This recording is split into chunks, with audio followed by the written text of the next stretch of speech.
Somo katika Injili ilivyoandikwa na Mathayo. Yesu alipofika nchi yake, akawafundisha makutano katika sinagogi. Hata wakashangaa wakasema, huyu amepata wapi hekima hii na miujiza hii?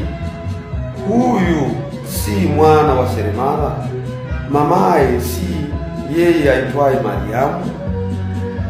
Na ndugu zake si Yakobo na Yusufu na Simoni na Yuda? Na maumbu yake wote hawapo hapa kwetu? Basi huyu amepata wapi haya yote? Wakachukizwa naye. Yesu akawaambia, nabii hakosi kupata heshima, isipokuwa katika nchi yake na nyumbani mwake mwenyewe. Wala hakufanya miujiza mingi huko kwa sababu ya kutokuamini kwao. Neno la Bwana. Ndugu zangu wapendwa katika Kristo, leo kanisa linaadhimisha sherehe ya Mtakatifu Yosefu Mfanyakazi. Hii ni siku muhimu inayotukumbusha hadhi ya kazi ya binadamu na nafasi yake katika mpango wa Mungu. Yosefu alikuwa seremala, mfanyakazi wa kawaida, lakini aliyeishi maisha ya haki, utii na unyenyekevu. Katika kazi yake ya kila siku alimlea na kumtunza Yesu Kristo.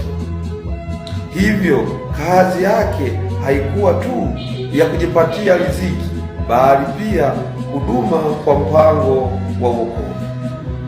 Neno la Mungu kutoka kitabu cha Mwanzo sura ya 1 aya 26 na Wakolosai sura ya 3 aya ya 14 hadi ya 15 na Injili ya Mathayo sura ya 13 aya ya 4 inatufundisha kuwa kazi ni sehemu ya wito wa mwanadamu. Mungu mwenyewe alifanya kazi ya uumbaji, nasi tumeumbwa kwa sura yake. Hivyo kazi ina thamani na heshima. Katika Injili watu wanashangaa Yesu na kusema, huyu si mwana wa seremala? Hapa tunaona jinsi kazi ya Yosefu ilivyokuwa sehemu ya utambulisho wa familia ya Yesu. Inaonyesha kuwa hakuna kazi ndogo mbele za Mungu ikiwa inafanywa kwa uaminifu na upendo. Mafundisho tunayopata kutoka kwa Mtakatifu Yosefu: mosi, utii. Alitii mapenzi ya Mungu bila kusita.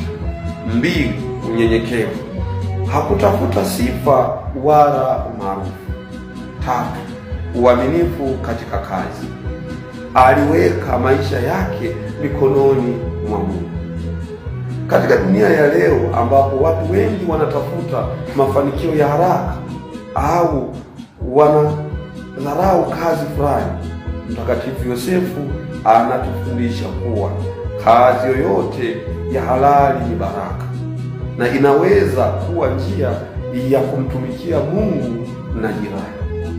Ndugu zangu, muombe Mtakatifu Yosefu atuombee ili tuwe wafanyakazi waaminifu, wenye bidii na unyenyekevu. Kazi zetu ziwe sadaka njema mbele za Mungu na ziwasaidie wengine. Tumsifu Yesu Kristo.